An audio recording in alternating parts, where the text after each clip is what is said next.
السلام علیکم ورحمۃ اللہ وبرکاتہ، نحمدہ ونصلی علی رسولہ الکریم، اما بعد، فاعوذ باللہ من الشیطان الرجیم، بسم اللہ الرحمن الرحیم، رب اشرح لی صدری ویسر لی امری واحلل عقدۃ من لسانی یفقہوا قولی۔ قیامت کے دن کے بارے میں اللہ سبحانہ تعالیٰ کا ارشاد ہے، بسم اللہ الرحمن الرحیم، لا اقسم بیوم القیامہ ولا اقسم بالنفس اللوامہ، ایحسب الانسان ان لن نجمع عظامہ، بلا قادرین علی ان نسوی بنانہ، بل یرید الانسان لیفجر امامہ، یسأل ایان یوم القیامہ، فإذا برق البصر وخسف القمر وجمع الشمس والقمر، یقول الانسان یومئذ أین المفر، کلا لا وزر إلی ربک یومئذ المستقر۔ نہیں میں قیامت کے دن کی قسم کھاتا ہوں، اور نہیں میں بہت ملامت کرنے والے نفس کی قسم کھاتا ہوں۔ کیا انسان گمان کرتا ہے کہ بے شک ہم کبھی اس کی ہڈیاں اکٹھی نہیں کریں گے؟ کیوں نہیں، ہم انہیں اکٹھا کریں گے، اس حال میں کہ ہم قادر ہیں کہ اس کی انگلیوں کے پورے درست کر کے بنا دیں۔ بلکہ انسان چاہتا ہے کہ اپنے آگے آنے والے دنوں میں بھی نافرمانی کرتا رہے۔ وہ پوچھتا ہے اٹھ کھڑے ہونے کا دن کب ہوگا؟ پھر جب آنکھ پتھرا جائے گی اور چاند گہنا جائے گا اور سورج اور چاند اکٹھے کر دیے جائیں گے، اور انسان اس دن کہے گا کہ بھاگنے کی جگہ کہاں ہے؟ ہرگز نہیں، پناہ کی جگہ کوئی نہیں، اس دن تیرے رب ہی کی طرف جا ٹھہرنا ہے۔ یعنی بالآخر ہم سب کی ملاقات اللہ رب العزت سے ہونے والی ہے، لہذا ہم سب کو اس کی تیاری کرنے کی ضرورت ہے۔ ہم پڑھ رہے تھے قیامت کے دن کے حالات کے بارے میں کہ اس دن مختلف لوگوں کا حال مختلف ہوگا، اور یہ ان کے اعمال کی بنیاد پر ہوگا۔ ان کے ظاہری اعمال، ان کے باطنی اعمال، یہ سب دیکھے جائیں گے، کیونکہ معاملہ اللہ رب العزت کے ساتھ ہے۔ کچھ لوگ اس دن اللہ کے پڑوسی ہوں گے۔ رسول اللہ صلی اللہ علیہ وسلم نے فرمایا، یقیناً اللہ قیامت کے دن اعلان کرے گا، میرے پڑوسی کہاں ہیں؟ میرے پڑوسی کہاں ہیں؟ تو فرشتے پوچھیں گے، اے ہمارے رب، کسے زیب دیتا ہے کہ آپ کے پڑوس میں آئے؟ اس پر اللہ تعالیٰ فرمائے گا، مساجد کو آباد کرنے والے کہاں ہیں؟ کیونکہ مسجدیں اللہ کا گھر ہیں۔ تو جو لوگ مسجدوں کو آباد کرتے ہیں، نمازوں کے ساتھ، عبادات کے ساتھ، تعلیم کے ساتھ، صفائی ستھرائی کے ساتھ، تعمیر کر کے، تو ایسے لوگ دراصل اللہ کے بہت مقرب بندوں میں سے ہیں۔ پھر نبی صلی اللہ علیہ وسلم کے بھی کچھ لوگ قریب ہوں گے۔ رسول اللہ صلی اللہ علیہ وسلم نے فرمایا، میں اور تم یعنی فاطمہ رضی اللہ عنہا اور یہ دونوں یعنی حسن حسین رضی اللہ عنہما اور یہ سونے والا یعنی حضرت علی رضی اللہ عنہ قیامت کے دن ایک مقام پر ہوں گے، یعنی آپ کے اہل بیت میں سے کچھ لوگ آپ کے بہت قریب ہوں گے۔ اہل بیت کے علاوہ، ان رشتہ داروں کے علاوہ متقی لوگ قیامت کے دن نبی صلی اللہ علیہ وسلم کے دوست ہوں گے، آپ کے قریب ہوں گے۔ رسول اللہ صلی اللہ علیہ وسلم نے فرمایا، قیامت کے دن پرہیزگار لوگ میرے دوست ہوں گے، اگرچہ وہ نسب میں قریب تر ہوں یا نہ ہوں۔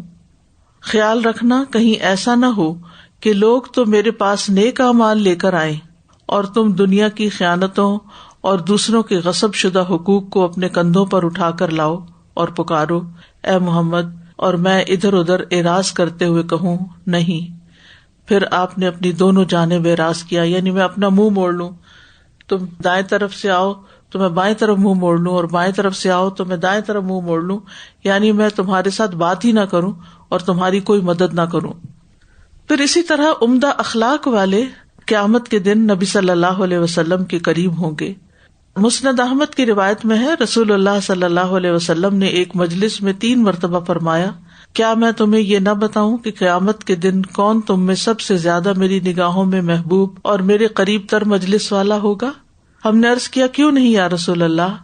آپ صلی اللہ علیہ وسلم نے فرمایا، تم میں سے جس کے اخلاق سب سے زیادہ اچھے ہوں، یعنی جس کا اخلاق جتنا زیادہ اچھا ہوگا وہ اتنا ہی نبی صلی اللہ علیہ وسلم سے قریب ہوگا۔ اور اچھے اخلاق میں کیا چیز آتی ہے، ایک دوسری حدیث سے بھی کچھ وضاحت ہوتی ہے اس طرح کہ وہ لوگ جو منکسر المزاج ہیں، یعنی ہمبل ہیں، عاجزی اختیار کرنے والے ہیں، جو محبت کرتے ہیں اور محبت کیے جاتے ہیں، یعنی لوگوں میں گھل مل کر رہتے ہیں، اور یہ اسی وقت ممکن ہوتا ہے جب انسان دوسروں کی غلطیاں معاف کر دے۔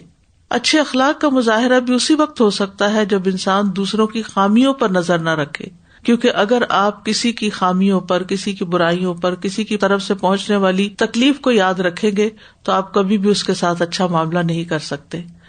آپ کے دل میں اگر کوئی بھی کسی کے بارے میں برا خیال ہے تو وہ لازماً آپ کے چہرے پر بھی نمایاں ہوگا، اور پھر آپ کی آواز میں اور آپ کے رویے میں وہ ظاہر ہونے لگے گا، اور اس طرح آپ اچھے اخلاق سے دور ہوتے جائیں گے۔ تو اس لیے اچھا اخلاق اسی کا ہو سکتا ہے جو لوگوں کو معاف کرنے والا ہو اور لوگوں کی خامیوں کی بجائے ان کی خوبیوں پر نظر رکھنے والا ہو۔ پھر اسی طرح بیٹیوں کی پرورش کرنے والے بھی نبی صلی اللہ علیہ وسلم کے قریب ہوں گے۔ رسول اللہ صلی اللہ علیہ وسلم نے فرمایا، جس نے 2 بیٹیوں کی پرورش کی یہاں تک کہ وہ بالغ ہو گئی، میں اور وہ قیامت کے دن اس طرح ہوں گے، اور آپ نے اپنی انگلیوں کو ملا کر بتایا، یعنی بالکل ساتھ ساتھ ہوں گے۔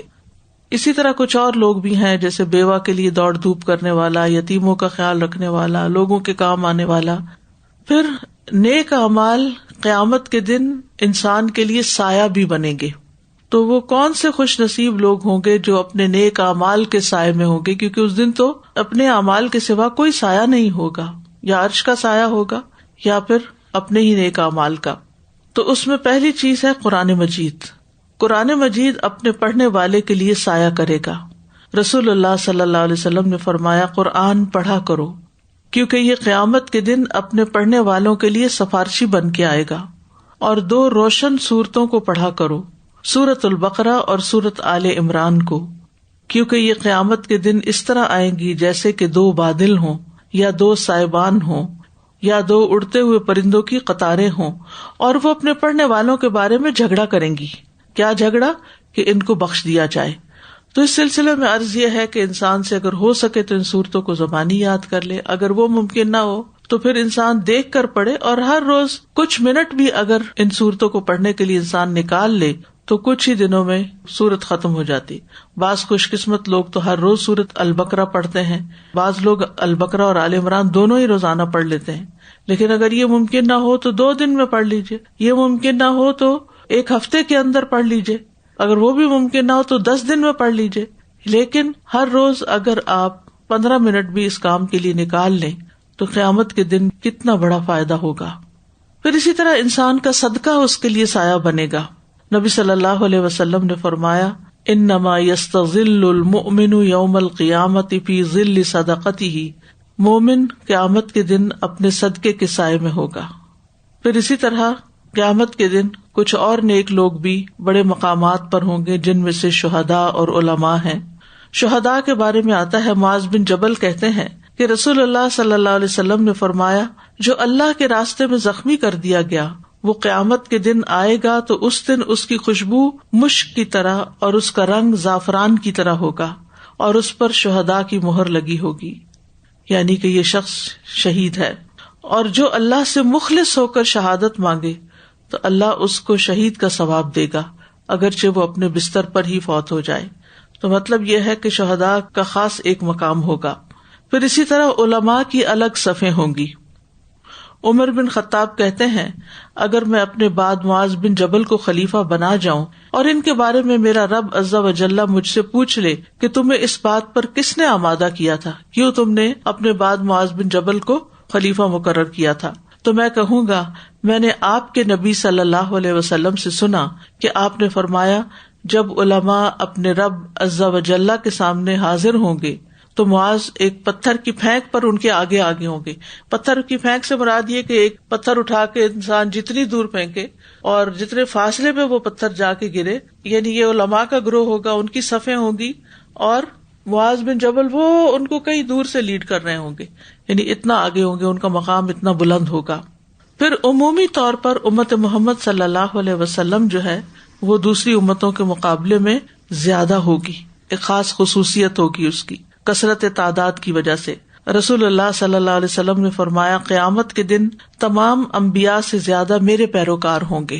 مسند احمد کی روایت ہے، آپ نے فرمایا محبت کرنے والی اور بچے جننے والی عورت سے شادی کیا کرو کہ میں قیامت کے دن دیگر انبیاء علیہم السلام پر تمہاری کثرت پر فخر کروں گا. پھر وضو کے آثار سے پہچانی جائے گی امت. بخاری کی روایت ہے، رسول اللہ صلی اللہ علیہ وسلم نے فرمایا میری امت کے لوگ وضو کے نشانات کی وجہ سے قیامت کے دن سفید پیشانی اور سفید ہاتھ پاؤں والوں کی شکل میں بلائے جائیں گے، یعنی ان کے چہرے بھی چمک رہے ہوں گے اور ان کے ہاتھ پاؤں بھی سفید ہوں گے. پس تم میں سے جو کوئی اپنی چمک بڑھانا چاہتا ہے تو اسے چاہیے کہ وہ بڑھا لے.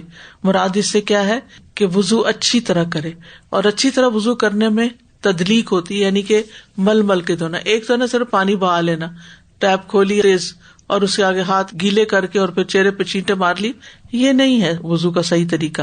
ٹیپ کو بہت کم کھولا جائے اور پھر اس کے بعد یہ کہ بائیں ہاتھ سے دائیں ہاتھ کو اور دائیں ہاتھ سے بائیں ہاتھ کو اچھی طرح ملا جائے. اسی طرح کلی کی جائے تو ساتھ میں مسواک کیا جائے، یا پھر یہ کہ انگلی پھیر لی جائے منہ کے اندر. ناک میں بھی اچھی طرح پانی چڑھایا جائے اور جھاڑا جائے، اور پھر اسی طرح چہرے کو بھی خوب ملا جائے تاکہ کوئی حصہ خشک نہ رہے. تو آپ دیکھیے جیسے آپ کوئی برتن مانجتے ہیں تو جتنا زیادہ رگڑ کے اس کو مانجتے ہیں تو اتنی اس کی چمک نکل آتی ہے. تو اسی طرح جو شخص اچھی طرح وضو کرے گا اور خوب احتیاط کے ساتھ اور مل مل کے، تو اس کی چمک بھی بڑھے گی. اور اس کے علاوہ یہ کہ اگر انسان پورا ان کو دھوئے گا، کوئی حصہ خشک نہیں رہنے دے گا، یعنی جیسے بازو دھوئے تو کوہنی کو پوری طرح دھلا ہوا ہونا چاہیے، اسی طرح ٹخنے بھی خشک نہ رہے اور ٹخنوں سے تھوڑا اوپر تک بھی دھلا ہوا ہو، تو انسان اپنی چمک بڑھائے اچھی طرح وضو کر کے. رسول اللہ صلی اللہ علیہ وسلم نے فرمایا قیامت کے دن میں اپنے ہر امتی کو پہچان لوں گا. صحابہ نے عرض کیا یا رسول اللہ، مخلوق کے اتنے بڑے ہجوم میں آپ انہیں کیسے پہچانیں گے؟ آپ نے فرمایا یہ بتاؤ اگر تم کسی استبل میں داخل ہو جہاں کالے سیاہ گھوڑے بندھے ہوئے ہوں اور ان میں ایک گھوڑے کی پیشانی روشن چمکدار ہو اور سفید ہو، تو کیا تم اس کو دوسرے گھوڑوں میں پہچان لو گے؟ انہوں نے جواب دیا کیوں نہیں. آپ نے فرمایا اسی طرح اس دن میرے امتیوں کی پیشانیاں سجدوں کی وجہ سے روشن اور وضو کی وجہ سے ان کے اعضاء چمک رہے ہوں گے. پھر اسی طرح حشر کے میدان میں کچھ اور نیک لوگوں کا مقام بھی اس طرح بیان کیا گیا ہے. آپ نے فرمایا قیامت کے دن اللہ کے افضل بندے وہ ہوں گے جو اللہ کی بہت زیادہ تعریف کرنے والے ہیں. سلسلہ صحیحہ کی یہ حدیث ہے، افضل عباد اللہ تعالی یوم القیامت الحمادون، جو اللہ کی بہت تعریف کرتے ہیں، الحمدللہ کہتے ہیں، یعنی کثرت سے پڑھتے ہیں. ہر موقع پر جہاں الحمدللہ پڑھنے کا کہا گیا اور اس کے علاوہ بھی اللہ کی نعمتوں کو دیکھ دیکھ کر اللہ کی تعریف بیان کرتے ہیں. اور صرف الحمدللہ ہی سے تعریف نہیں ہوتی، سبحان اللہ سے بھی تعریف ہوتی ہے کہ اللہ پاک ہے. نبی صلی اللہ علیہ وسلم نے فرمایا قیامت کے دن اللہ کے نزدیک بہترین بندے وہ ہوں گے جو اچھے انداز میں ادائیگیاں کرتے ہیں، یعنی ان کی بھی فضیلت ہے. جب کسی سے کوئی چیز لینے کے بعد واپس کرتے ہیں یا کوئی امانت لوٹاتے ہیں یا کوئی ذمہ داری پوری کرتے ہیں تو بہت عمدہ طریقے سے کرتے ہیں، ادائیگی اچھی کرتے ہیں. اسی طرح جیسے کسی کو مزدوری دیتے ہیں تو صرف اسی پہ اکتفا نہیں کرتے کہ جتنے اس کے پیسے بنتے اتنے دے دیے جائیں، بلکہ اس سے زیادہ دے دیتے ہیں. کسی کی سواری استعمال کی ہے، یعنی جو کرائے پر ہوتی ہیں اوبر وغیرہ یا ٹیکسی، تو اس وقت بھی پیمنٹ کرتے ہوئے اگر دیکھتے ہیں کہ غریب شخص ہے تو حق سے زیادہ بھی کر دیتے ہیں. تو اسی طرح مختلف لوگوں کو ہمیں جیسے لین دین کے معاملات میں پیسوں کی ادائیگی کرنی پڑتی ہے، امانتوں کی ادائیگی ہوتی ہے، ذمہ داریوں کی ادائیگی ہوتی ہے، تو بہترین ادائیگیاں کرنے والے یعنی اپنے کاموں کو آسان طریقے سے بجا لانے والے. اسی طرح کچھ لوگوں کو انبیاء اور شہداء کے ساتھ مقام ملے گا. نبی صلی اللہ علیہ وسلم نے فرمایا سچا امانت دار مسلمان تاجر قیامت کے دن انبیاء، صدیقین اور شہداء کے ساتھ ہوگا. یعنی کر وہ دنیا کی تجارت رہا ہے، دنیا کا مال کما رہا ہے، لیکن اس میں سچائی بھی ہے، امانت داری بھی ہے اور اسلام ساتھ ہے، تو پھر انسان کا مقام انبیاء، صدیقین اور شہداء کے ساتھ ہوگا۔ پھر اسی طرح آذان دینے والے، رسول اللہ صلی اللہ علیہ وسلم نے فرمایا مؤذن قیامت کے دن لمبی گردنوں والے ہوں گے، یعنی بہت اونچے قد کے ہوں گے۔ پھر روزہ رکھنے والے، نبی صلی اللہ علیہ وسلم نے فرمایا اس ذات کی قسم جس کے ہاتھ میں محمد صلی اللہ علیہ وسلم کی جان ہے، روزہ دار کے منہ کی بساند اللہ کے نزدیک قیامت کے دن مشک کی خوشبو سے بھی زیادہ عمدہ ہوگی، یعنی وہ قیامت کے دن اس سے خوشبو پھوٹ رہی ہوگی۔ استاذہ جی میں یہ سوچ رہی تھی کہ جیسے پہلے حمادون کا ذکر ہوا، پھر قرآن پڑھنے والے، صدقہ کرنے والے، پھر سبحان اللہ اچانک سے تاجر آ گئے بیچ میں، مطلب دنیا کے کاموں میں بھی، دنیا کے معاملات کو بھی اگر آپ احسن طریقے سے، فیئر ڈیلنگ اگر ہو جی تو سچا اور امانت دار، یعنی اگر پیمنٹ لی ہے تو پھر ڈلیوری بھی پوری کرنی ہے، ایگزیکٹلی، اور جو سیمپل دکھایا ہے اس کے مطابق ہی چیز دینی ہے، ایگزیکٹلی وہی میرا مطلب تھا کہ دنیا کے کاموں اور سچے وعدے کرنے، ہاں دنیا کے کاموں میں بھی اگر آپ یہ ساری چیزیں ایڈ آن کر لیں تو ان کے برابر ہی آپ کا مقام۔ دیکھیں ایک کونے میں بیٹھ کے عبادت کرنا پھر آسان ہے، دنیا میں رہتے ہوئے لوگوں کے ساتھ فیئر ڈیلنگ کرنا، امانت داری اختیار کرنا، یہ مشکل کام ہے، یہ بڑا جہاد ہے، کیونکہ دنیا اپنی طرف کھینچتی ہے نا انسان کو۔ دیکھیں جب آپ کا روزہ نہیں ہوتا تو آپ کچھ نہ کچھ کھا لیتے ہیں، جب روزہ ہوتا ہے تو آپ ہر چیز سے بچتے ہیں، میں یہ نہیں کھا سکتا، یہ نہیں کھا سکتا، یہ نہیں کھا سکتا۔ تو روزہ کس لیے رکھنے کو کہا گیا؟ لعلکم تتقون، تاکہ تمہارے اندر تقویٰ پیدا ہو۔ تو جب روزہ رکھے گا انسان، صرف روزہ نہیں بلکہ ہر معاملے میں ہی روزہ رکھے ہوئے ہو کہ مجھے اس کام کے اندر یہ نہیں کرنا، اس سے بچنا ہے، اس سے بچنا ہے، تو پھر ہی عبادات صحیح طور پہ قبول ہوتی ہیں۔ بہت سے لوگ بیٹیوں کو پالنا ایک بوجھ سمجھتے ہیں کہ پرایا مال ہے، ان پہ خرچ ہم کر رہے ہیں، ان کو پڑھا لکھا رہے ہیں ہم، اور جب یہ کسی کام کے قابل ہوتی ہیں تو اپنے گھر چلی جاتی ہیں تو ہمارے لیے تو چٹی ہے۔ تو یہ اگر کوئی شخص اللہ کی رضا کے لیے کر رہا ہے تو وہ بھی اجر و ثواب کا باعث ہے۔ پھر ہے قیامت کے دن چیزوں کو شکل و صورت دے کر اٹھایا جانا۔ ہفتے کے دنوں کی مختلف شکلیں ہوں گی۔ رسول اللہ صلی اللہ علیہ وسلم نے فرمایا بے شک اللہ قیامت کے دن ہفتے کے دنوں کو ان کی مخصوص شکل میں اٹھائے گا، یعنی فزیکل باڈی ہوں گے۔ جمعہ کا دن حسین اور چمکتا دمکتا ہوگا، اہل جمعہ اس کو ایسے گھیر لیں گے جیسے دلہن کو دلہا کی طرف رخصت کرتے وقت گھیر لیا جاتا ہے، ایک ہجوم ہوتا ہے اس کے پیچھے۔ تو جو لوگ بھی جمعہ پڑھنے والے ہیں، جمعے کے دن کا اہتمام کرنے والے، جمعے کے دن سورۃ کہف پڑھنے والے، غسل کرنے اور باقی چیزوں کو صفائی ستھرائی کا اہتمام کرنے والے، وہ لوگ جمعے کو پہچان جائیں گے اور اس کی طرف جائیں گے۔ جمعہ کا دن اپنے اہل کے لیے روشنی کرے گا اور وہ اس کی روشنی میں چل رہے ہوں گے، ان کے رنگ برف کی طرح سفید ہوں گے، یعنی جمعہ والوں کے، ان کی خوشبو کستوری کی طرح مہک رہی ہوگی، یعنی پسینے کی بدبو نہیں ان سے آئے گی بلکہ خوشبو آئے گی۔ وہ کافور کے پہاڑوں میں گھسے ہوئے ہوں گے، جن و انس انہیں دیکھ رہے ہوں گے، یعنی باقی انسانیت انہیں دیکھے گی، اور وہ تعجب کی وجہ سے نگاہ نیچی نہیں کریں گے، وہ حیران ہو کے دیکھیں گے یہ کون ہے، یہاں تک کہ وہ جنت میں داخل ہو جائیں۔ حشر کے میدان میں ان کا یہی حال ہوگا۔ اور ثواب کی امید سے آذان دینے والوں کے علاوہ کوئی بھی ان کے اس مقام اور مرتبے تک نہیں پہنچ سکے گا، یعنی جو لوگ مسجدوں میں آذان دیتے ہیں اور ثواب کی نیت سے، نہ کہ یہ دکھانے کے لیے کہ ہماری آواز بڑی خوبصورت ہے اور ہماری آذان دوسروں کی آذان سے بہتر ہے، ریاکاری کے لیے نہیں بلکہ اللہ کی رضا کے لیے بغیر کسی معاوضے کے آذان دیتے ہیں، تو ان کا مقام جو ہے وہ بھی بہت بلند ہوگا۔ قرآن انسانی شکل میں آئے گا۔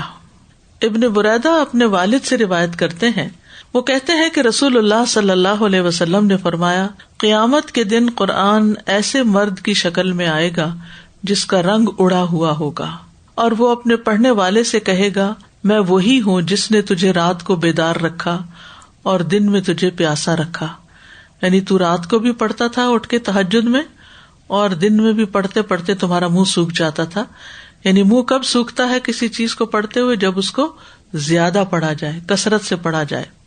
پھر اسی طرح حجر اسود، رسول اللہ صلی اللہ علیہ وسلم نے فرمایا حجر اسود کے بارے میں اللہ کی قسم اللہ اسے قیامت کے دن اس حال میں اٹھائے گا کہ اس کی 2 آنکھیں ہوں گی جس سے یہ دیکھے گا، ایک زبان ہوگی جس سے یہ بولے گا، یہ اس شخص کے ایمان کی گواہی دے گا جس نے حق کے ساتھ یعنی ایمان اور اجر کی نیت سے اس کا استلام کیا ہوگا، اس کو بوسہ دیا ہوگا، اس کی طرف اشارہ کیا ہوگا، اس کو چھوا ہوگا. پھر رکن یمانی، عبداللہ ابن عمرو بن العاص رضی اللہ عنہما سے روایت ہے، وہ کہتے ہیں کہ رسول اللہ صلی اللہ علیہ وسلم نے فرمایا، قیامت کے دن رکن یمانی ابو قبیس پہاڑ سے بڑا ہو کر آئے گا، یعنی بہت بڑا بن جائے گا، وہ پتھر چھوٹا نہیں رہے گا جتنا اب ہے. اس کی 2 زبانیں اور 2 ہونٹ ہوں گے، اور آبویسلی وہ بھی اپنے ہاتھ لگانے والوں کو، چھونے والوں کو پہچان لے گا، ان کی سفارش کرے گا شاید. اسی طرح نافرمان لوگوں کی الگ گروہ بندی ہوگی. سورۃ الرحمن میں اللہ تعالیٰ فرماتے ہیں آیت نمبر 41 میں، یعرف المجرمون بسیماہم فیؤخذ بالنواصی والاقدام، مجرم اپنی علامت سے پہچانے جائیں گے، پھر پیشانی کے بالوں اور قدموں سے پکڑا جائے گا. یعنی مجرم لوگ جو ہوں گے، جیسے شہداء اسٹیمپڈ ہوں گے، اس طرح مجرم لوگوں کی اپنی خاص پہچان ہوگی، اور ان کو پھر گھسیٹا جائے گا پیشانی کے بالوں اور قدموں سے پکڑ کر. بے نمازیوں کی بھی گروہ بندی کی جائے گی. عبداللہ ابن عمرو سے مروی ہے کہ ایک دن نبی صلی اللہ علیہ وسلم نے نماز کا ذکر کرتے ہوئے فرمایا، جو شخص اس کی پابندی کرے گا تو یہ اس کے لیے قیامت کے دن روشنی، دلیل اور نجات کا سبب بن جائے گی، اور جو شخص نماز کی پابندی نہیں کرے گا تو وہ اس کے لیے روشنی، دلیل اور نجات کا سبب نہیں بنے گی، اور وہ شخص قیامت کے دن قارون، فرعون، حامان اور ابی ابن خلف کے ساتھ ہوگا، یعنی ان کے گروہ میں شامل ہو جائے گا، قارون، فرعون، حامان اور ابی ابن خلف کے. پھر کچھ لوگ نبی صلی اللہ علیہ وسلم سے دور کر دیے جائیں گے اور بہت دور ہوں گے. رسول اللہ صلی اللہ علیہ وسلم نے فرمایا، قیامت کے دن میرے نزدیک سب سے زیادہ ناپسندیدہ اور دور رہنے والے لوگ وہ ہیں جو زیادہ باتیں کرنے والے، بلا سوچے سمجھے اور بلا احتیاط بولنے والے اور تکبر کرنے والے ہیں. تو اس لیے زبان کو بہت احتیاط سے استعمال کرنا چاہیے. یعنی نبی صلی اللہ علیہ وسلم کو وہ لوگ سخت ناپسندیدہ ہیں جو بہت باتیں کرتے ہیں، یعنی بے سوچے سمجھے بولتے چلے جاتے ہیں اور بغیر احتیاط کے بولتے ہیں، یعنی جو منہ میں آیا کہہ دیا، اور یہ پرواہ نہ کی کہ سامنے والے کو وہ کیسا محسوس ہوگا، یہ بات سچ بھی ہے یا نہیں. اور تکبر کرنے والے، ایسے لوگ نبی صلی اللہ علیہ وسلم سے دور کر دیے جائیں گے. پھر کچھ لوگ اندھیروں میں ہوں گے، اور یہ کون ہے؟ جو ظلم کرتے ہیں دوسروں پر. ظلم ہوتا ہے کسی کا حق مار لینا. رسول اللہ صلی اللہ علیہ وسلم نے فرمایا، ظلم کرنے سے بچو، کیونکہ ظلم قیامت کے دن اندھیروں کا باعث ہوگا. پھر اسی طرح دغا بازی کا جھنڈا اٹھائے ہوئے ہوگا. نبی صلی اللہ علیہ وسلم نے فرمایا، عہد توڑنے والے کے لیے قیامت کے دن ایک جھنڈا اٹھایا جائے گا اور پکارا جائے گا، یہ فلاں بن فلاں کی دغا بازی کا جھنڈا ہے، یعنی جو دوسروں کو ڈسیو کرتا ہے، دھوکہ دیتا ہے، وہ سب کے سامنے بدنام ہوگا، نظر آئے گا سب کو. پھر عہد شکنی کا جھنڈا اٹھائے ہوئے ایک اور شخص بھی ہوگا جو کسی شخص کو اس کی جان کی امان دے گا. مثلاً کسی شخص کی جان خطرے میں ہے، وہ کہتا ہے آؤ میرے پاس آ جاؤ، میں تمہاری حفاظت کرتا ہوں، کسی کو نہیں بتاؤں گا کہ تم میرے پاس ہو. پھر وہ اس کو مار ڈالے تو قیامت کے دن اس کو عہد شکنی کا جھنڈا دیا جائے گا، یعنی دھوکہ دیا اس نے یا دشمن کو بتا دے. پھر کچھ لوگ قیامت کے دن بدترین لوگ ہوں گے، وہ لوگ جو قبروں کو مساجد بناتے ہیں اور ان میں تصویریں رکھتے ہیں. ام حبیبہ اور ام سلمہ رضی اللہ عنہا نے ایک گرجے کا ذکر کیا جسے انہوں نے حبشہ میں دیکھا تھا. اس کے اندر تصویریں تھیں. انہوں نے اس کا ذکر نبی صلی اللہ علیہ وسلم کے سامنے کیا تو آپ نے فرمایا، جب ان میں کوئی نیک مرد ہوتا اور اس کی وفات ہو جاتی تو اس کی قبر کو وہ لوگ مسجد بناتے اور پھر اس میں اس کی تصویریں رکھتے. آج دیکھیں کیا حال ہو رہا ہے ہماری امت کا. تو اس چیز سے توبہ کرنی چاہیے اور بچنا چاہیے. قبر عبرت کی جگہ ہے، نہ کہ میلہ لگانے کی اور سجانے کی. اپنے آپ کو شہنشاہ کہلوانے والے. رسول اللہ صلی اللہ علیہ وسلم نے فرمایا، قیامت کے دن اللہ کے نزدیک سب سے مبغوض اور بدترین آدمی وہ ہوگا جس کا نام شہنشاہ رکھا گیا ہو. اللہ کے سوا کوئی بادشاہ نہیں ہے. نبی صلی اللہ علیہ وسلم نے فرمایا، تم قیامت کے دن لوگوں میں سے بدترین آدمی کو پاؤ گے جو ان لوگوں کی بات ان تک پہنچاتا ہے اور ان کی بات ادھر پہنچاتا ہے، یعنی فساد ڈلوانے والا دو رخا انسان. لیکن اگر کسی نے اس نیت سے بات نہیں پہنچائی، ویسے ہی کوئی ذکر کر دیا کسی مصلحت یا کسی اور وجہ سے، تو امید ہے کہ اس کے ساتھ بخشش کا معاملہ کیا جائے گا. پھر شر پسند لوگ. نبی صلی اللہ علیہ وسلم نے فرمایا اللہ کے ہاں قیامت کے دن وہ لوگ بدترین ہوں گے جن کے شر سے ڈر کر لوگ ان سے ملنا جلنا چھوڑ دیں گے.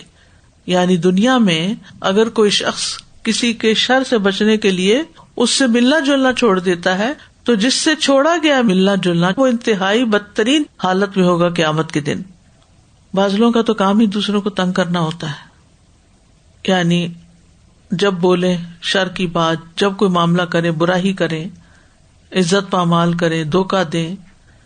بے حیا شخص، رسول اللہ صلی اللہ علیہ وسلم نے فرمایا لوگوں میں اللہ کے نزدیک مرتبہ کے اعتبار سے سب سے برا آدمی قیامت کے دن وہ ہوگا جو اپنی بیوی کے پاس جائے، اس سے تعلق قائم کرے اور پھر بیوی کی بات جو ہے وہ دوسروں کو بتاتا رہے، یعنی وہ پردے کی باتیں دوسروں میں نشر کر دے. سازا جی، یہ سب سے پہلے سورۃ الرحمن کا آپ نے ریفرنس دیا یعرف المجرمون بسیماہم، تو یہ مجرمون یعنی ایمان کے ساتھ کچھ گناہ کچھ جرم سرزد ہو جاتے ہیں وہ بھی ہو سکتے ہیں اور دوسرے بھی ہو سکتے ہیں. مجرم جو ہے وہ کفار میں سے بھی ہوں گے اور مجرم مسلمانوں میں سے بھی ہوں گے، قتل کرنے والے، ڈاکہ زنی کرنے والے، زنا کرنے والے، یعنی کبیرہ گناہ جو ساتھ ہیں. میرا سوال ہے کہ کچھ لوگ اپنا نام ہی رکھ لیتے ہیں، جیسے شہنشاہ، بادشاہ، ان کے ناموں کے ساتھ لگا ہوا. یہ منع، شہنشاہ منع ہے کہ بادشاہوں کا بادشاہ، خالی بادشاہ تو منع نہیں ہے، لیکن شہنشاہ کا مطلب ہے شاہوں کا شاہ، وہ ٹھیک. اسی طرح شاہ کے ساتھ بہت سارے نام رکھے جاتے ہیں، وہ تو کوئی حرج نہیں. شاہ تو ایک سر نیم ہوتا ہے لوگوں کا، اور جیسے شاہ جمال ہے، شاہ پور ہے، علاقوں کے نام ہے، تو کوئی مسئلہ نہیں ہے. وہاں سے کوئی بادشاہ گزرا ہوگا اس کے نام پہ رکھ دی انہوں نے، لیکن شاہ منع ہے لفظ پرٹیکولرلی. قبروں کی میں نے بات کرنی تھی کہ اکثر آپ دیکھیں چرچز میں پوری چھتوں پہ وہ تصویریں بنی ہوئی ہیں، پوری دیواروں پہ ان کی کہانی چلتی ہے، اور یہ بالکل صحیح بات ہے کہ وہ نیک لوگوں کی تصویریں بنا کر ان کی سٹوریز بنایا کرتے تھے. تو آپ سوچیں نا کہ عبادت گاہوں میں انسان اللہ کی عبادت کے لیے جاتا ہے. وَأَنَّ الْمَسَاجِدَ لِلَّهِ فَلَا تَدْعُوا مَعَ اللَّهِ أَحَدًا، جیسے سورۃ الجن میں آتا ہے کہ مساجد اللہ کا گھر ہے، وہاں اللہ کے سوا کسی اور کو نہ پکارو. تو جب آپ وہاں تصویریں لٹکا دیں گے اور کہانیاں اور بنا لیں گے تو لوگوں کی توجہ اللہ کی طرف کب جائے گی؟ وہ تو ان چیزوں کی طرف ہی، ان اٹریکشنز کی طرف چلی جائے گی. اب ہے نامہ اعمال کی تقسیم. نامہ اعمال کیا ہے کہ انسان نے دنیا میں جو جو کام کیے وہ سب لکھے جا رہے ہیں اور قیامت کے دن وہ لوگوں کے ہاتھ میں تھما دیے جائیں گے. کتاب اعمال. اہل سنہ والجماع کا یہ عقیدہ ہے کہ قیامت کے دن صحیفوں کو کھولا جائے گا، جیسا کہ اللہ تعالیٰ کا فرمان ہے وَإِذَا الصُّحُفُ نُشِرَتْ، اور جب اعمال نامے پھیلا دیے جائیں گے، بس لوگوں کے رجسٹر پھیلا دیے جائیں گے اور ان کے نامہ اعمال اڑ اڑ کر ان کے ہاتھوں میں پہنچیں گے، یعنی خود بخود پہنچ جائیں گے. کچھ لوگ اپنا نامہ اعمال دائیں ہاتھ میں لے لیں گے اور یہ مومن ہوں گے اور ان کی تکریم اور عزت افزائی ہوگی، اور ان میں سے کچھ لوگ اپنا نامہ اعمال اپنے بائیں ہاتھ میں یا اپنی پشت کے پیچھے سے لیں گے، یہ کافر ہوں گے اور یہ ان کے لیے مزید ڈانٹ ٹپٹ اور ان کی توہین ہوگی. یعنی بائیں ہاتھ میں ان کا اعمال نامہ پہنچنا ان کے برا ہونے کی دلیل ہوگا. حشر کے میدان میں کھڑے ہونے کے بعد حساب کتاب سے پہلے نامہ اعمال کی تقسیم ہوگی.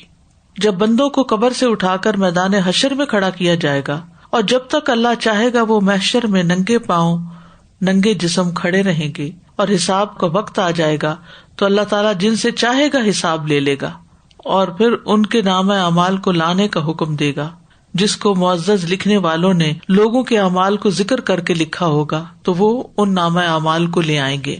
پھر کچھ لوگوں کو دائیں ہاتھ میں ان کا نامہ اعمال دیا جائے گا تو یہ خوش نصیب لوگ ہوں گے، اور کچھ لوگوں کو ان کا نامہ اعمال ان کے بائیں ہاتھ میں یا ان کی پشت کے پیچھے سے دیا جائے گا تو یہ بدبخت لوگ ہوں گے. اس موقع پر ہر انسان اپنا نامہ اعمال پڑھ لے گا. سورۃ الجاثیہ کی آیت نمبر 28 پر 29 میں اللہ تعالیٰ فرماتے ہیں کہ ہر امت کو اس کے نامہ اعمال کی طرف بلایا جائے گا. وَتَرَى كُلَّ أُمَّةٍ جَاثِيَةً كُلُّ أُمَّةٍ تُدْعَى إِلَى كِتَابِهَا الْيَوْمَ تُجْزَوْنَ مَا كُنتُمْ تَعْمَلُونَ هَذَا كِتَابُنَا يَنطِقُ عَلَيْكُمْ بِالْحَقِّ إنا كنا نستنسخ ما كنتم تعملون. اور آپ ہر امت کو گھٹنوں کے بل گری ہوئی دیکھو گے، یعنی نیچے جھکے ہوئے ہوں گے. ہر امت اپنے اعمال ناموں کی طرف بلائی جائے گی. آج تمہیں اس کا بدلہ دیا جائے گا جو تم کیا کرتے تھے. یعنی نامہ اعمال کیا ہے؟ انسان کے اعمال کے بدلے کے لیے ایک پرفیکٹ شہادت، گواہی. یہ ہماری کتاب ہے جو تم پر حق کے ساتھ بولتی ہے. بے شک ہم لکھواتے جاتے تھے جو تم عمل کرتے تھے. اور اگر انسان حق پر ہوا اور صحیح بات اس نے کی، صحیح اعمال کیے، تو پھر وہ نامہ اعمال اس کے حق میں گواہی دے گا، ورنہ خلاف. سب انسانوں کے ہاتھوں میں نامہ اعمال تھما دیا جائے گا.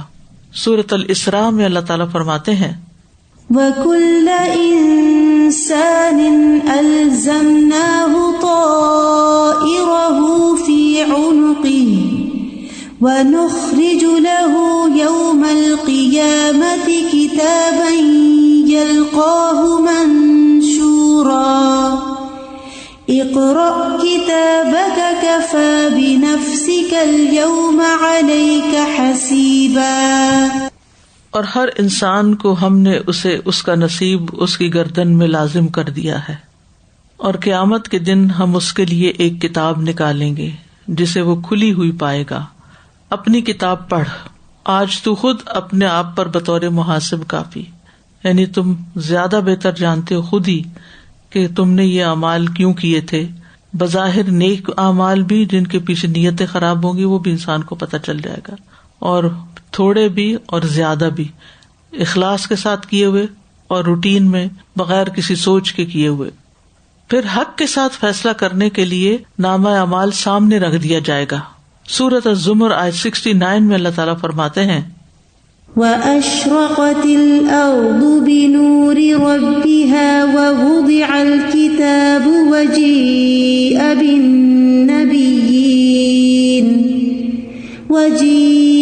بِالنَّبِيِّينَ وَالشُّهَدَاءِ وَقُضِيَ بَيْنَهُم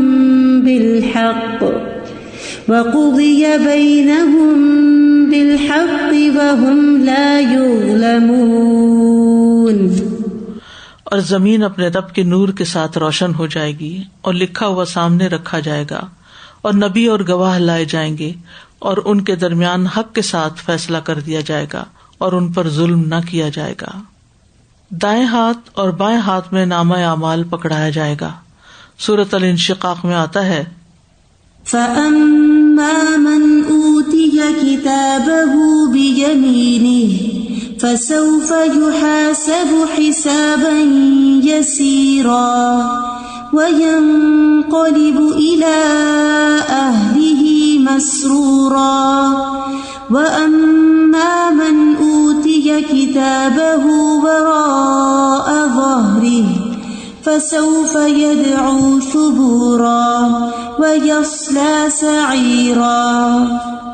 بس لیکن وہ شخص جسے اس کا نامہ اعمال اس کے دائیں ہاتھ میں دیا گیا، سو ان قریب اس سے حساب لیا جائے گا، نہایت آسان حساب. یعنی صرف دیکھا جائے گا اور چھوڑ دیا جائے گا، اس سے بحث نہیں کی جائے گی، اور وہ اپنے گھر والوں کی طرف خوش خوش پلٹے گا.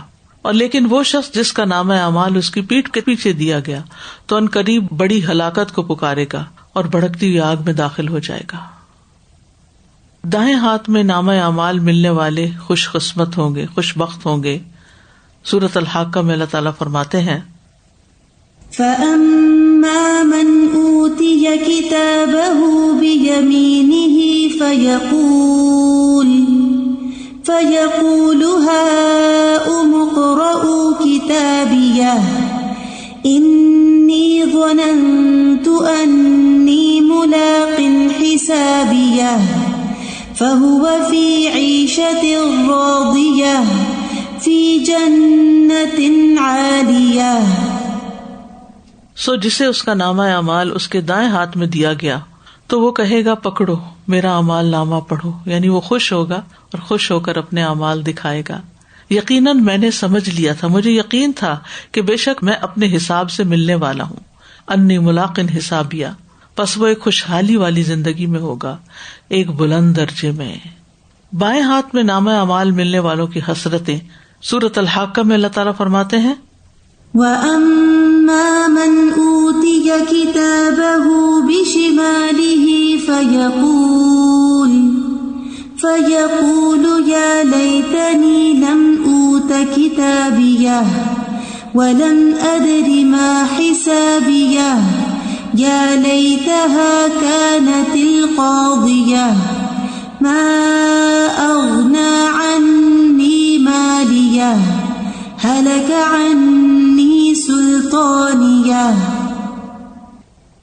اور لیکن جسے اس کا اعمال نامہ اس کے بائیں ہاتھ میں دیا گیا تو وہ کہے گا اے کاش مجھے میرا نامہ اعمال نہ دیا جاتا اور میں نہ جانتا میرا حساب کیا ہے. اے کاش کہ وہ موت کام تمام کر دینے والی ہوتی، یعنی دنیا میں جو میں مرا تھا وہیں مر جاتا، ختم رہتا، میرا مال کسی کام نہ آیا، میری حکومت مجھ سے برباد ہو گئی. تو اس سے بھی آپ اندازہ لگائیں کہ قیامت کے دن جو لوگ نیکیاں نہیں لے کر جائیں گے وہ کیسی کیسی حسرتوں کا شکار ہوں گے. انسان کو اپنا اعمال نامہ پڑھے جانے کے لیے کہا جائے گا. سورۃ بنی اسرائیل میں آتا ہے اقرأ كتابك كفى بنفسك اليوم عليك حسيبا. اپنی کتاب پڑھ، یعنی کتاب زندگی. آج تو خود اپنے اوپر بطور محاسب کافی ہے، تو خود فیصلہ کر سکتا ہے کہ تجھے کس طرف جانا چاہیے. انسان کا اپنے نامہ اعمال میں استغفار کی کثرت دیکھ کر خوش ہونا بھی ہے، یعنی جہاں اور لوگ بھی خوش ہو رہے ہوں گے جو پیچھے بہت پہلے نبی صلی اللہ علیہ وسلم کے زمانے میں فوت ہو چکے، وہ بھی موجود ہوں گے، اور اس کے بعد آپ کی امت کے بعد کے زمانوں میں آنے والے بھی موجود ہوں گے. اور انسان کو وقتاً فوقتاً مختلف کاموں کا موقع بھی ملتا رہتا ہے، تو وہاں پر انسان اپنے نامہ اعمال دیکھ کر خود اندازہ کر لے گا کہ وہ کیا کرتا رہا ہے. عبداللہ بن بصر کہتے ہیں نبی صلی اللہ علیہ وسلم نے فرمایا مبارک ہو اس کو جو اپنے نامہ اعمال میں کثرت سے استغفار پائے، یعنی استغفار کی کثرت بھی گناہوں کو مٹا دیتی ہے.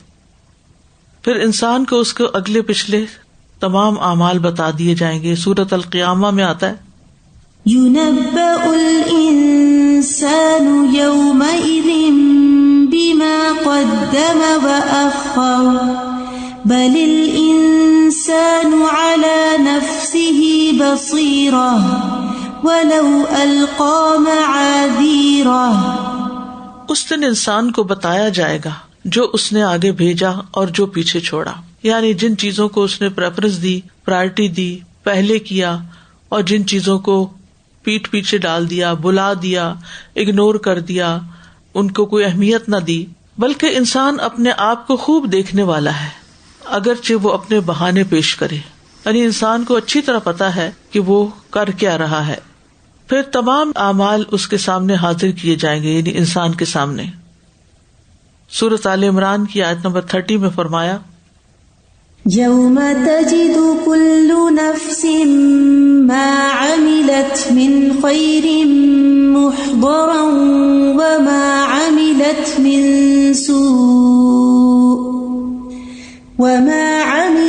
مِنْ سُوءٍ تَوَدُّ لَوْ أَنَّ بَيْنَهَا وَبَيْنَهُ أَمَدًا بَعِيدًا.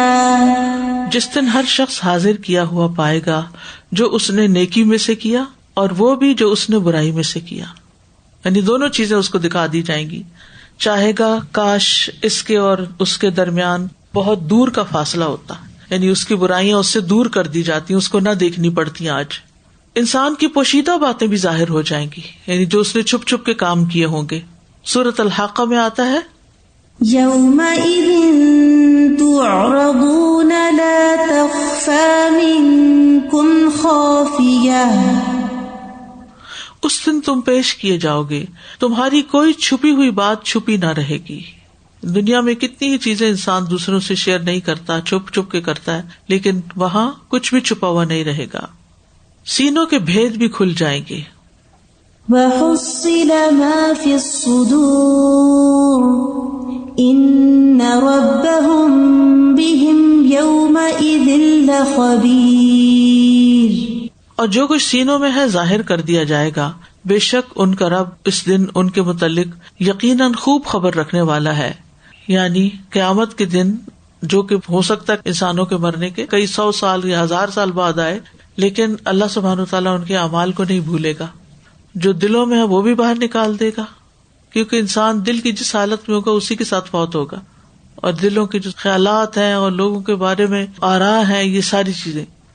اور اس دن کا حساب اتنا سخت ہوگا، اتنا کٹھن ہوگا، اتنا مشکل ہوگا، جلد بازی میں ایسے ہی کسی کو بھگتان نہیں دیا جائے گا کہ اچھا ٹھیک ہے تم نکلو، بلکہ جو کچھ سینوں میں ہے وہ بھی سامنے لا کے رکھ دیا جائے گا.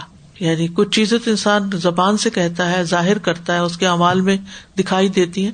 جیسے کل بھی ہم نے بات کی تھی نا کہ اعمال القلوب ہوتے ہیں، کچھ دلوں کے اعمال ہوتے ہیں، اور دلوں میں جو کسی کے خلاف کینہ یا بغض یا حسد چھپا ہوا ہوتا ہے، جو بعض اوقات انسان ظاہر کر دیتا ہے اور بعض اوقات نہیں بھی کرتا. قیامت کے دن وہ بھی کھول کے سامنے رکھ دیا جائے گا کہ کون کسی کے بارے میں کیسا تھا، سنسیئر تھا یا نہیں تھا. انسان اپنی کوششوں کو یاد کرے گا. وہاں سورۃ النازعات 35 میں آتا ہے یوم یتذکر الانسان ما سعی، یعنی کن کوششوں کو یاد کرے گا. اگر اس کو جنت میں پہنچا دیا گیا تو وہ اپنے نیک اعمال کو اور نیک مجلسوں کو یاد کرے گا، اور اسی طرح اگر جہنم میں گیا تو پھر وہ اپنے ان ساری اپرچونٹیز کو جو اس کے ہاتھ سے نکل گئی ان کو یاد کر کر کے حسرت کرے گا. حضرت جی مجھے سارا اپنا بچپن کے ریزلٹ ڈیز یاد آ رہے تھے کہ ابھی بھی ریسنٹلی جب میں نے وہ ایزی کورس کیا تو اس میں ایک پروجیکٹ تھا، اس میں ٹیچر نے کہا تھا کہ برسٹل بورڈ یوز کرنے، وائٹ کرنا ہے یوز. میں نے وہ چیز اسکپ کر دیا، میں نے بلیک برسٹل بورڈ لے لیا. میں نے سمجھا کہ بلیک صحیح ہوگا، تو اس کی وجہ سے مجھے کچھ پرسنٹیج کٹ گئی. تو وہ مجھے اپنا ریگریٹ نہیں بھولتا کہ صرف اتنی سی بات اسکپ کر دینے سے میرا یہ پرسنٹیج ڈاؤن ہو گئی. تو میں یہ سوچ رہی تھی کہ قیامت کے دن پھر ریگریٹس کا کیا حال ہوگا جب انسان کو یاد آئے گا کہ یہ بات مجھے پتا تھی. جیسے آج کل کے جو دن ہیں ان میں ہمیں پتا ہے کہ تکبیرات پڑھنے کا کتنا اجر ہے، لیکن اپنی سستی کی وجہ سے یا اور چیزوں میں انوالو ہو کے ہم بھول جاتے. تو اس دن جب ہمیں یہ نظر آئے گا کہ پتا تھا اور نہیں کیا، اور کتنے موقع خالی گئے ایسے ہی ضائع کر دیے اسی طرح کے. اور پھر جب آپ نے کہا نا کہ وہ حساب یسیرہ والی بات کہ ان کا حساب بس ان کا معلومہ دیکھا جائے گا اور وہ انہیں بس تھرو کر دیا جائے گا، تو اسی طرح جب ہم واپس آتے ہیں پاکستان سے یا بیک ہوم کہیں سے بھی ایئرپورٹ پہ، تو وہ ایک آپ سے فارم فل کرواتے ہیں، پھر وہ کسٹم والے اس کو چیک کرتے ہیں جب آپ امیگریشن پہ ہوتے ہیں. تو جس کے ان کو لگتا ہے کہ کوئی ایسے آئٹمز ہیں جو صحیح نہیں، وہ اس کے پہ خاص نشان لگا دیتے ہیں. تو پھر وہ انہی لوگوں کو روک رہے ہوتے ہیں جن پہ وہ نشان لگا ہوتا ہے، ادروائز بس وہ دیکھتے ہیں. تو مجھے یہ سب چیزیں یاد آ رہی تھی جو ریلیٹ کر رہی تھی کہ پھر اس دن کیا ہوگا. صحیفوں میں کیا لکھا ہے؟ اللہ تعالیٰ ہر چیز لکھ کے محفوظ کر رہے ہیں. انا نحن نحیی الموتى ونکتب ما قدموا وآثارهم وکل شیء احصیناہ فی امام مبین. بے شک ہم ہی مردوں کو زندہ کرتے ہیں اور ہم لکھ رہے ہیں جو عمل انہوں نے آگے بھیجے اور ان کے چھوڑے ہوئے نشان بھی، اور جو بھی چیز ہے ہم نے ایک واضح کتاب میں ضبط کر رکھی. یعنی انسان کی پوری زندگی کا ریکارڈ تیار ہو رہا ہے، ہر چیز کے ڈاکیومینٹس بن رہے ہیں. وَكُلَّ شَيْءٍ أَحْصَيْنَاهُ كِتَابًا، اور ہر چیز ہم نے اسے لکھ کر محفوظ کر رکھا ہے، اور یہ بغیر کمی بیشی کے ہر چیز لکھی بھی ہوگی. اللہ تعالیٰ فرماتے ہیں هَذَا كِتَابُنَا يَنطِقُ عَلَيْكُمْ بِالْحَقِّ، یہ ہماری کتاب ہے جو تم پر حق کے ساتھ بول رہی ہے. یعنی تمہارے اعمال سارے کے سارے بغیر کسی اضافے اور کمی کے تمہارے سامنے حاضر کیے جائیں گے. اور یہ جو ہے انا کننا نستنسخ ما کنتم تعملون، جو تم عمل کرتے تھے بے شک ہم اس کو لکھواتے جا رہے تھے. یعنی محافظ فرشتے تمہارے چھوٹے بڑے سارے اعمال لکھتے چلے جا رہے تھے. سورۃ الانفطار میں آتا ہے وَإِنَّ عَلَيْكُمْ لَحَافِظِينَ كِرَامًا كَاتِبِينَ يَعْلَمُونَ مَا تَفْعَلُونَ، حالانکہ بلا شبہ تم پر یقیناً نگہبان مقرر ہیں جو بہت عزت والے ہیں، لکھنے والے ہیں، وہ جانتے ہیں جو تم کرتے ہو. چھپ کے کرتے ہو، سامنے کرتے ہو، اندھیرے میں کرتے ہو، روشنی میں کرتے ہو. ان کی ڈیوٹیز بدلتی رہتی ہیں صبح اور شام، لیکن وہ لکھنے سے کوئی چیز نہیں چھوڑتے. سورۃ یونس میں اللہ تعالیٰ فرماتے ہیں وَإِذَا أَذَقْنَا النَّاسَ رَحْمَةً مِّن بَعْدِ ضَرَّاءَ مَسَّتْهُمْ إِذَا لَهُم مَّكْرٌ فِي آيَاتِنَا قُلِ اللَّهُ أَسْرَعُ مَكْرًا إِنَّ رُسُلَنَا يَكْتُبُونَ مَا تَمْكُرُونَ. اور جب ہم رحمت کا مزہ چکھاتے ہیں لوگوں کو کسی تکلیف کے بعد جو انہیں پہنچی ہو، تو اچانک ان کے لیے ہماری آیات کے بارے میں کوئی نہ کوئی چال ہوتی ہے. کہہ دیجئے اللہ چال میں زیادہ تیز ہے بے شک ہمارے بھیجے ہوئے لکھ رہے ہیں جو تم چال چلتے ہو. یعنی کوئی پیغمبر کے ساتھ یا کسی داعی اللہ کے ساتھ کسی بھی قسم کا دھوکہ یا فریب کا معاملہ کرتا ہے تو وہ بھی اللہ کو معلوم ہے، وہ سب بھی لکھا ہوا ہوگا. سورۃ الزخرف میں فرمایا یا وہ گمان کرتے ہیں کہ بے شک ہم ان کا راز اور ان کی سرگوشی نہیں سنتے، کیوں نہیں، اور ہمارے بھیجے ہوئے ان کے پاس لکھتے رہتے ہیں. یعنی دل میں کی ہوئی باتیں بھی جانتے ہیں، وسپرز بھی، اور جو ہم کسی اور کے کان میں بھی بات کریں یا ہلکی آواز سے بھی بات کریں، سب اللہ نے ان کو اختیار دے رکھا ہے کہ وہ اس کو سن کر نوٹ کر لیں. سورۃ مریم میں اللہ تعالیٰ فرماتے ہیں أفرأيت الذي كفر بآياتنا وقال لأوتين مالا وولدا أطلع الغيب أم اتخذ عند الرحمن عهدا كلا سنكتب ما يقول ونمد له من العذاب مدا. تو کیا تو نے اس شخص کو دیکھا جس نے ہماری آیات کا انکار کیا اور کہا مجھے ضروری مال اور اولاد دی جائے گی؟ کیا اس نے غیب کو جھانک کر دیکھ لیا ہے یا اس نے رحمان کے ہاں کوئی عہد لے رکھا ہے؟ ہرگز نہیں، ہم ضرور لکھیں گے جو کچھ یہ کہتا ہے اور اس کے لیے عذاب میں سے بڑھا دیں گے بہت بڑھانا. کلا سنکتب ما یقول، یعنی یہ باتیں بھی جو دین کے خلاف کرتا ہے اور جو جھوٹے کلیمز کر رہا ہے یہ سب بھی لکھی جا رہی. حتیٰ کہ انسان جو لغو باتیں کرتا ہے جن کی کوئی میننگ نہیں، مقصد نہیں، قیامت کے دن ان کے بارے میں بھی پوری طرح انفارمیشن دی جائے گی کہ تم کیا کیا کر کے آئے ہو. اللہ سبحانہ تعالیٰ اس سے بچا کے رکھے. وآخر دعوانا ان الحمد للہ رب العالمین. سبحانک اللہم وبحمدک اشہد ان لا الہ الا انت استغفرک واتوب الیک. السلام علیکم ورحمۃ اللہ وبرکاتہ.